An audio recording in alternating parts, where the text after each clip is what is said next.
দ্বিতীয় কারণটি হলো সে বা তারা আপনাকে চাচ্ছে না। তাদের মনে হচ্ছে যে আপনাকে তাদের প্রয়োজন নেই, কিংবা সেইখানে থাকার আপনি যোগ্য না। তো তারা না পারছে আপনাকে তাড়িয়ে দিতে, না পারছে রাখতে।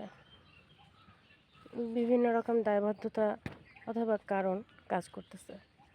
ঠিক সেইটা সময়টাই আপনার সাথে সে বা তারা চরম লেভেলের খারাপ ব্যবহার করবে। এটা তারা ইচ্ছা করে করে না, কিছু কিছু সময় ইচ্ছা করে করে, ছুতা নাতা ধরে ব্যবহার খারাপ করে। আর কিছু কিছু সময় মন থেকেই চলে আসে। এখানে আপনার কোনো দোষ নাই। প্রথম কারণটা আপনার পার্সোনালিটি হাই। তারা ইনসিকিউর ফিল করে, কারণ আপনার পার্সোনালিটিতে তারা চাচ্ছে না যে, ভাবতেছে যে আপনাকে যদি জায়গাটা দেওয়া হয় তাহলে হয়তো বা আপনি অনেক হাই লেভেলে চলে যাবেন তাদের থেকে, কিংবা তার থেকে অনেক উপরে উঠে যাবেন, নতুবা তার কোনো বিপদ হতে পারে। এই কারণে আপনার সাথে খারাপ ব্যবহার করে ফেলে।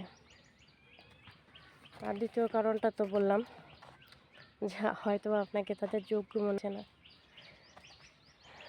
যার কারণে না চাইতেও ব্যবহার খারাপ করে ফেলছে, যাতে হয় আপনি ছেড়ে দেন আর না হয় চলে যাওয়ার ব্যবস্থা করেন।